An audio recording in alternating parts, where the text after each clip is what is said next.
Right now we're in Winter Rock, Tennessee. It's a bike park.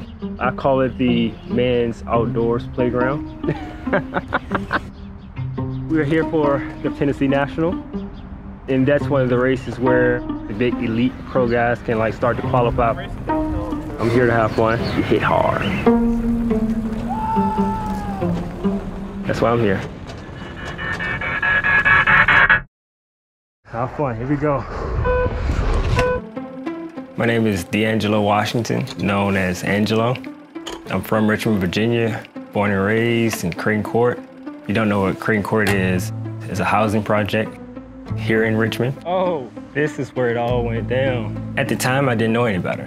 I didn't know it was a bad place, per se. Nothing right here from this spot has changed. What some would call the hood, the ghetto, the projects. To us, it was home. I don't think he really liked it too much, but that was where we had to be at the time. Growing up, you always heard, like, you're not gonna be anything. You're from this place, you hang with these guys, you're not gonna be anything in life. Even from school teachers, you hear it so much, you start to believe it. This is my old spot, man. This one right here. Was I gonna be stuck in Crane Court the rest of my life? Was I gonna be a drug dealer? You either chose the streets or you played sports. Yeah, we just used to come over here and just hang out, man. Watching basketball or getting ready to go play a baseball game or something like that. Both my uncles played baseball. My mom, she played softball. So baseball was like our family sport. We love baseball. Ended up playing baseball for the local rec team. That translated to high school. I ended up meeting my baseball coach, Coach Davis. He's like a father figure to me to this day. He was well-disciplined, eager to learn, and very coachable. That young man was one of the best baseball players we had, as well as his friend Duran. DeAngelo was good. He had clean hands, he could run. You kind of just identify him as the other good black baseball kid in the city. In the inner city, baseball isn't that popular. It's not ordinary from the demographic and the situation he comes from. We were anomalies. Our skill set in baseball was not close to anybody else that we were playing with. I felt a need to expose these kids to other things and let them know it's something else out here. It's always, man, you better than this. You can play sports and you can get out of here. I was searching for, I'm the next A-Rod. You couldn't tell me that I wasn't gonna be A-Rod.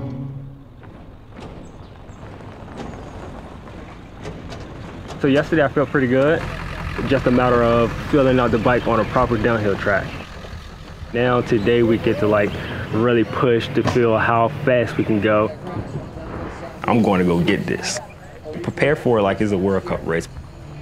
Prepare for it like it's the highest standard.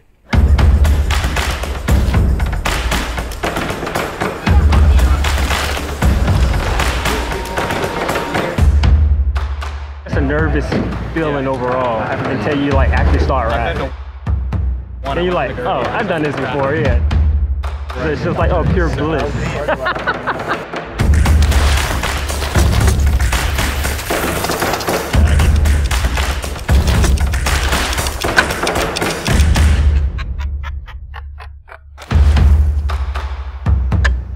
I finished fifth. I'm stoked on that one. So that's a confidence boost right there.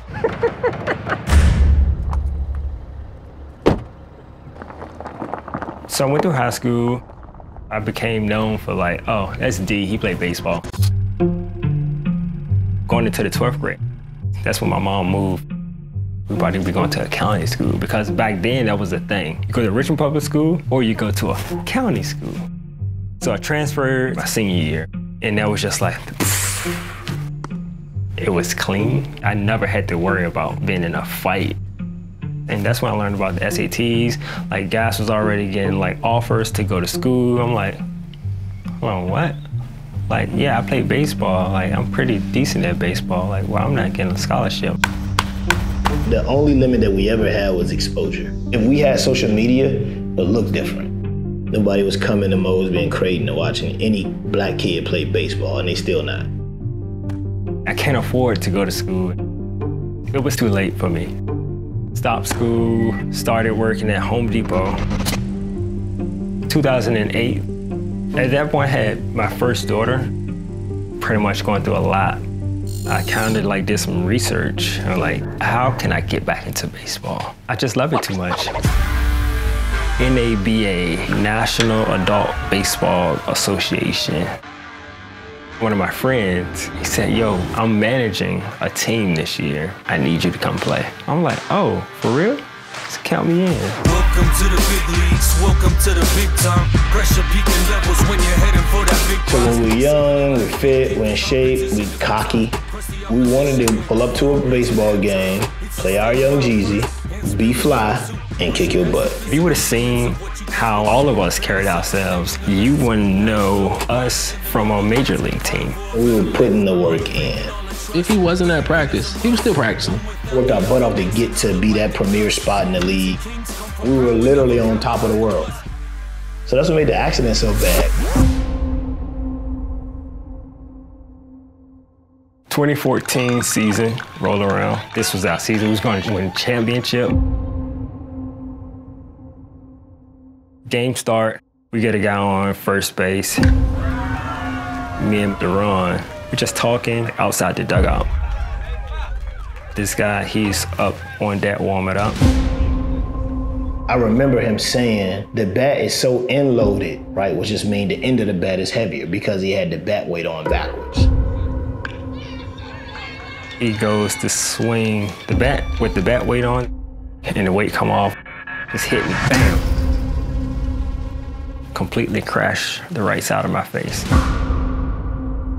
His head hits the back of the wall, and he's sliding down the wall. Blood shoots everywhere. Projectile. Teammate go, I got his teeth. He didn't want me to see him. He just kept on saying, no, no, I don't want you to see my face. Get plastic surgery on my lip that night. And I had to get reconstructive surgery that next Friday. When I got that text, my heart just dropped. I had 5 fractures in my face. The biggest one was from here.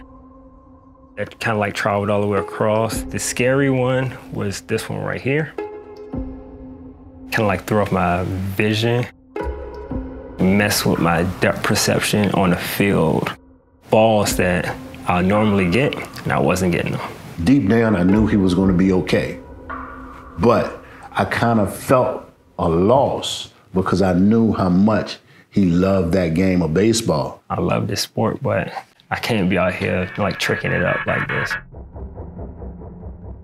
And that's when I really was just like, I think this might be it, man. None of what happens now happens without that moment.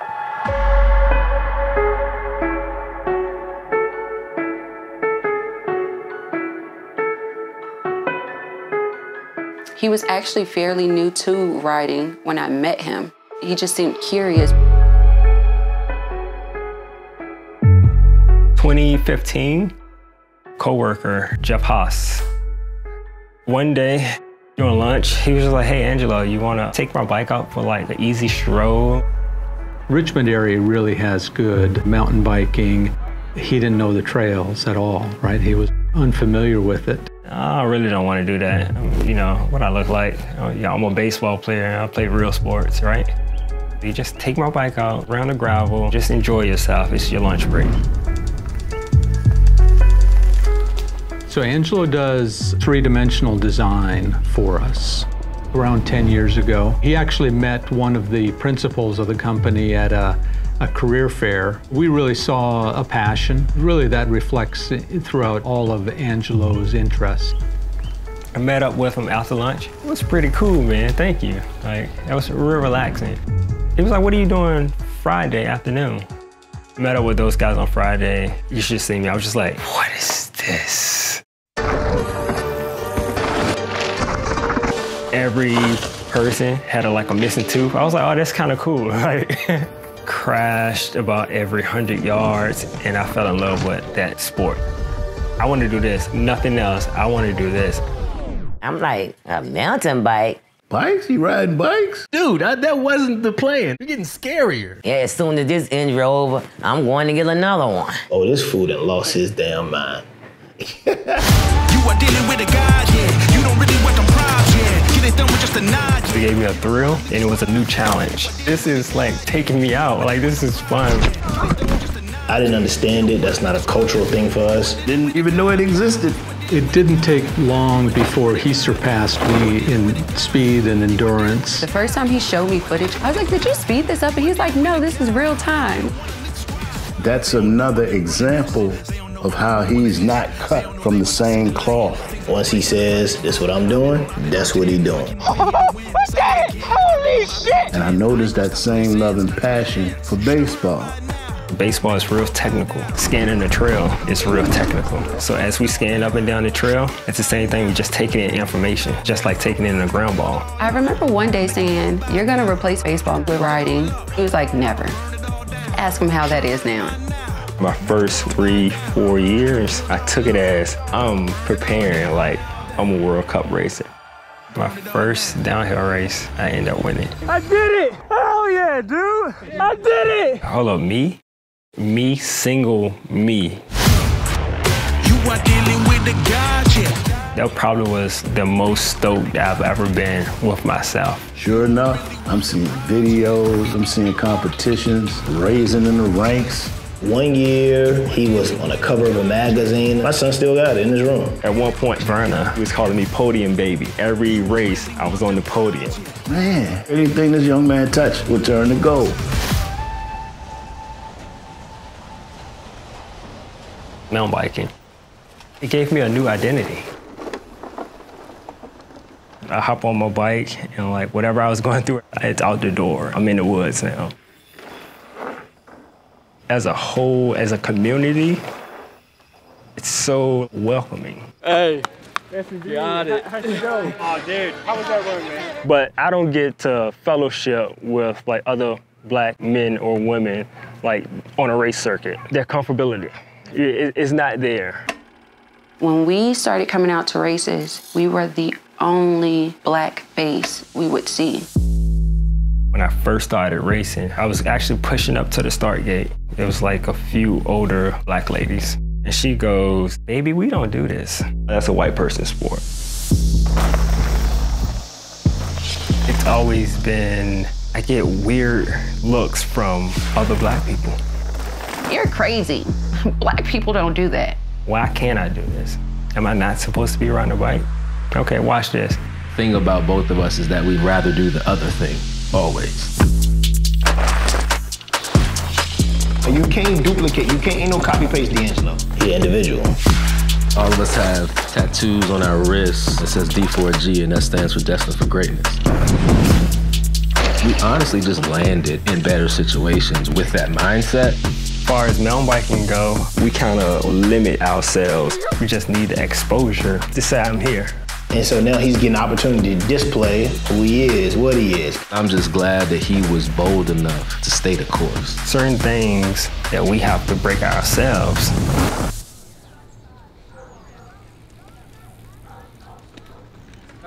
Junior to Vaughn. You got some new faces. Might remember Knowledge, Kamari, Nas, and Chip from last year. Verna has been the anchor in me to be like, you need to be the representation. I was like, you have now a duty to show that black and brown kids can do this as well.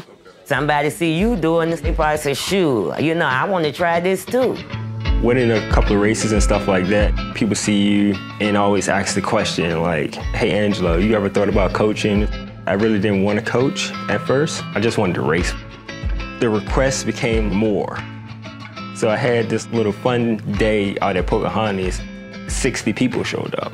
I was just like, oh, what? There we go. Move. Tristan, he's on the team. Every time he's seen me, he's like, hey, you had any thought about coaching me during a race yet?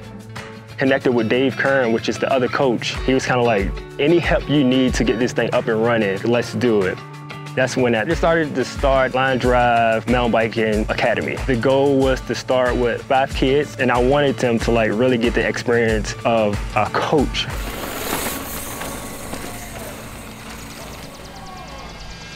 Good.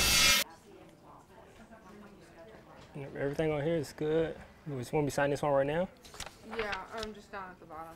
Last year, it was kind of a rough year for me racing. I decided to push myself, and come to find out, I was pushing myself and making mistakes. Oh, fuck. A lot of crashes, like not getting able to get to like the big show, which is the race. So basically, I got a pretty big deal fracture. So I go get an MRI on Friday, just to make sure my ACL is still intact. But if that's still intact, she said 6 to 8 weeks, and then start some PT. Hey! Oh, so they did give you a new brace. Yeah, they gave me a new brace. He's had quite a few injuries lately. It can be stressful, because then you think about work, and you think about the kids. Look at that, look at that. Me being realistic, I can't race pro because it takes way too much dedication. I got a family and kids. I can't afford to do that. Yeah, good job. If I can't be healthy, you know, I can't give them 100% of me. So I got my chest protector on. In this season of our life, we're plus 2 to 3 kids now. It's more about who we've become as men. I was starting to take it way too serious, like I was taking baseball. Coming from that face injury, like the sport wasn't the same for me anymore. I don't want that to happen to me now. When I crashed at Rock Creek, I was so wrapped up on self. I was so low until the kids on my team came to me in the pits. Don't let it get to your head. Try not to. I know. Don't let it get to your head, because the whole season's gonna be like this. Every last one of them said, you can't quit, man. We come to race because you're racing. And it's kind of like, I'll race, but this is what it is right here. I'm finding my ground again and like coaching.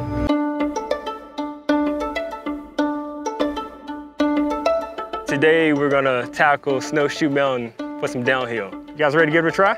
This is my high rated position right here, right? So look at my pedals. Pedals are level. So Richmond Cycling Corps is a nonprofit. What they do is help introduce underprivileged kids to the outdoors. Another beautiful weekend at Snowshoe. Good job. I don't have the funds to donate money, but I do have the time to donate my teachings. Welcome to the Magic Wonderland. Matt Coon letting me help those kids and be a part of that program. That's my duty these days, is to be like more active in my community. It's a big deal for me. He had the same passion for nationals that he did for setting up these cones and setting up these boards to teach somebody how to do it. There we go, Matt. There we go. And that's when I knew that, like, that's the greatness he was destined for. Recently started seeing him showing younger kids different riding techniques and skills. There we go. Yeah, boy. Man, this dude's a born leader.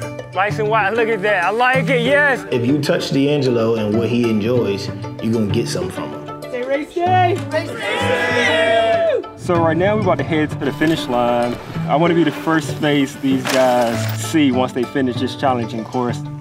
I like seeing him taking on a team of younger riders. Your time is limited for actual downhill racing, but coaching, your time is unlimited.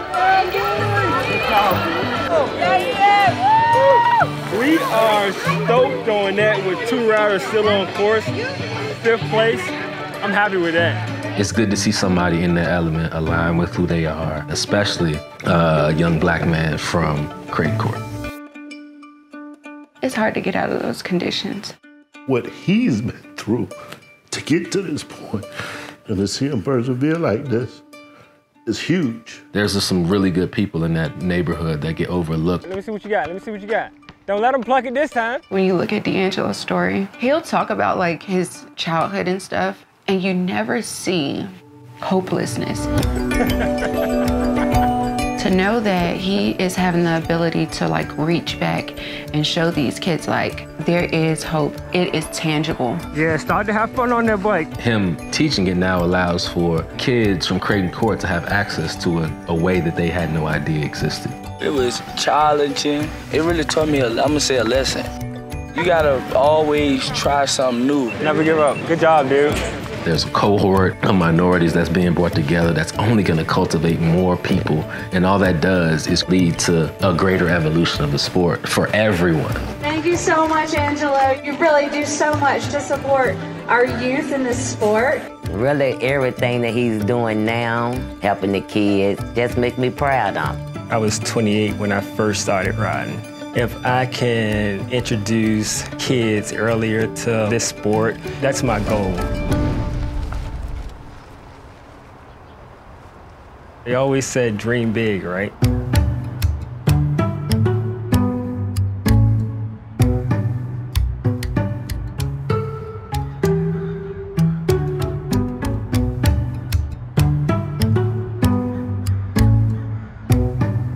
Tell DeAngelo soon, I'm coming for a lesson. Coming for a lesson, very soon.